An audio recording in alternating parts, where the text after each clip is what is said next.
श्री हरि विष्णु।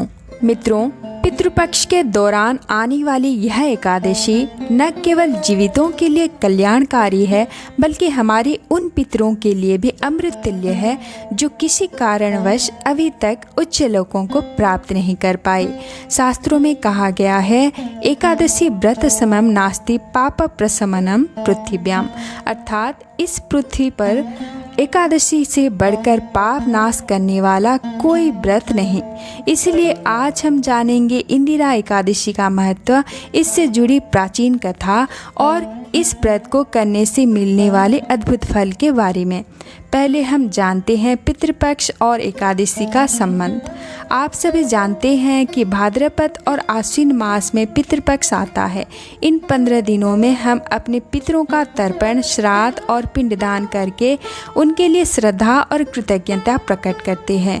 पितृपक्ष का मूल उद्देश्य है हमारे पूर्वजों के प्रति हमारी जिम्मेदारी निभाना, क्योंकि अगर पितर संतुष्ट नहीं होते तो हमारे जीवन में सुख समृद्धि नहीं आती।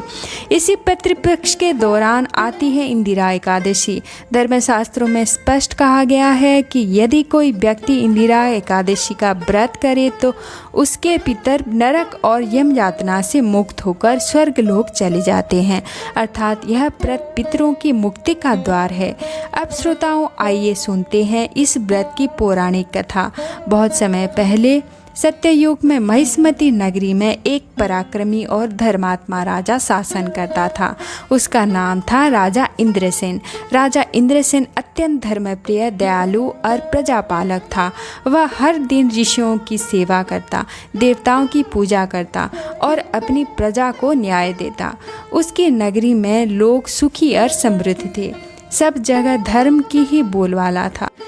लेकिन श्रोताओं, एक दिन एक अप्रत्याशित घटना घटी जिसने राजा इंद्रसेन का जीवन ही बदल दिया। एक दिन महर्षि नारद, जो सदा भगवान विष्णु का नाम गाते हुए लोक लोक में विचरण करते हैं, महिष्मती नगरी पहुँचे। राजा इंद्रसेन ने उनका आदरपूर्वक स्वागत किया, उनके चरण धोए और उन्हें अपने राजसभा मंडप में आसन दिया। राजा हाथ जोड़कर बोले, मुनिवर, आपके चरणों से मेरा राजमहल पवित्र हो गया, कृपया मुझे आशीर्वाद दीजिए। नारद मुनि मुस्कुराए और बोले, राजन, तुम्हारी प्रजा धर्मनिष्ठ है, तुम स्वयं धर्म का पालन करते हो और तुम्हारी ख्याति तीनों लोकों में फैली है। लेकिन मैं यहाँ एक विशेष कारण से आया हूँ। राजा ने जिज्ञासा से पूछा, भगवान, ऐसा क्या कारण है? नारद मुनि ने गंभीर स्वर में कहा, हे राजन, तुम्हारे पिताश्री वर्तमान में यमलोक में पीड़ा भोग रहे हैं। उन्होंने मुझे संदेश देकर तुम्हारे पास भेजा है। राजा इंद्रसेन यह सुनकर चकित रह गए। उन्होंने तुरंत नारद जी से पूछा, भगवान, मेरे पिताजी जिसने धर्मनिष्ठ और दानवीर थे, फिर वे यमलोक के कष्ट क्यों भोग रहे हैं? नारद जी ने उत्तर दिया, राजन, तुम्हारे पिता ने जीवन में अनेक पुण्य किए, परंतु एक भूल के कारण वे स्वर्ग को प्राप्त नहीं कर पाए। उनके जीवन में कभी भी एकादशी व्रत नहीं किया। और शास्त्रों में कहा गया है कि जो मनुष्य एकादशी का व्रत नहीं करता, उसका पुण्य अधूरा रह जाता है। इसी कारण वे अभी तक स्वर्गलोक में नहीं जा सके। यह सुनकर राजा की आंखों में आंसू आ गए। वे बोले, हे मुनिवर, अब मैं क्या करूं? कृपया मुझे कोई उपाय बताइए जिससे मेरे पिताजी मुक्त हो सके। नारद मुनि ने कहा, राजन, शीघ्र ही पितृपक्ष आ रहा है। इसमें आने वाली इंदिरा एकादशी का व्रत तुम श्रद्धापूर्वक करो। उस दिन उपवास, पूजा और विष्णु नाम का स्मरण करने से तुम्हारे पितर यम यातना से मुक्त होकर स्वर्ग लोक चले जाएंगे।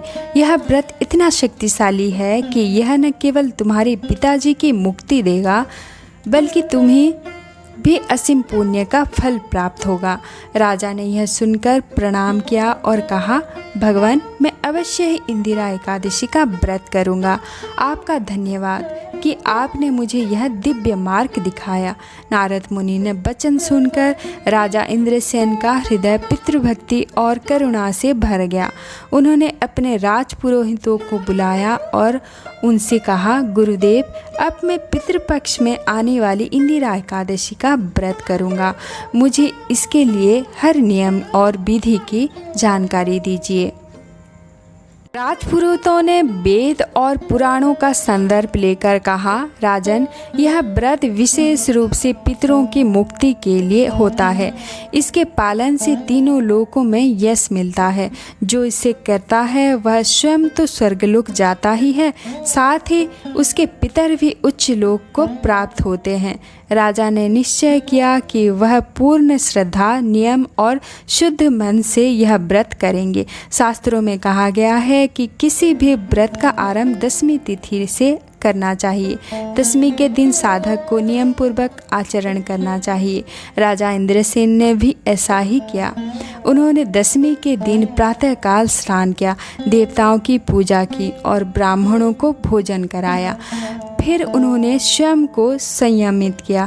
सत्य, अहिंसा, ब्रह्मचर्य, दया और शुद्धता का पालन किया। उन्होंने उस दिन केवल एक बार सात्विक भोजन किया और रात्रि में भगवान विष्णु का स्मरण करते हुए विश्राम किया। इंदिरा एकादशी का सूर्योदय होते ही राजा इंद्रसेन का हृदय भक्ति और श्रद्धा से भर गया। उन्होंने गंगा स्नान किया, श्वेत वस्त्र धारण किए और अपने राजमहल को पुष्पों और दीपों से सजाया। राजा ने अपने दोनों हाथ जोड़कर प्रार्थना की, हे विष्णु भगवान, आज मैं अपने पितरों की मुक्ति के लिए इंदिरा एकादशी का व्रत आरंभ कर रहा हूँ। मेरे इस व्रत को स्वीकार कीजिए। इसके बाद उन्होंने व्रत का संकल्प लिया। व्रत के दौरान राजा इंद्रसेन ने भोजन पानी का त्याग किया। उन्होंने अपने राजमहल में भजन संध्या का आयोजन किया, जहाँ सब लोग मिलकर ओम नमो भगवते वासुदेवाय का कीर्तन करने लगे। राजा का हृदय विष्णु भक्ति से इतना भर गया कि उन्हें समय का भान ही नहीं पता चला। दिन और रात भजन पूजन में बीत गए। रात्रि जागरण में उन्होंने स्वयं शंख बजाया, मृदंग बजाया और नृत्य करते हुए भगवान की स्तुति गाई। उस समय संपूर्ण राजमहल में भक्ति और आनंद का वातावरण छा गया। जब व्रत पूर्ण हुआ और द्वादशी का सूर्योदय हुआ, तब राजा ने ब्राह्मणों को आमंत्रित किया। उन्होंने उसे सात्विक भोजन कराया, वस्त्र और दक्षिणा दान की और अंत में स्वयं पारण किया। उसी क्षण आकाश से एक अद्भुत दिव्य प्रकाश प्रकट हुआ। राजा ने देखा कि उनके पिताश्री स्वर्ण रथ पर आरूढ़ होकर प्रकट हुए हैं। उनके शरीर पर तेज का ऐसा आभा मंडल था मानो सूर्य स्वयं उतर आए हो। वे प्रसन्न होकर बोले, पुत्र इंद्रसेन, तुम्हारे द्वारा किए गए इंदिरा एकादशी व्रत के प्रभाव से मैं यमलोक से मुक्त होकर स्वर्गलोक को जा रहा हूँ। तुम्हारा यह उपकार मैं कभी नहीं भूलूंगा। यह कहकर उन्होंने राजा को आशीर्वाद दिया और स्वर्गलोक की ओर प्रस्थान कर गए। अपने पिता को मुक्ति प्राप्त करते देखते हुए राजा इंद्रसेन की आंखों में आंसू छलक आए। उन्होंने बार बार भगवान को प्रणाम किया और कहा, हे प्रभु, आपकी कृपा और इस व्रत की महिमा से ही मेरे पिता को स्वर्गलोक मिला है। अब मेरा जीवन धन्य हो गया।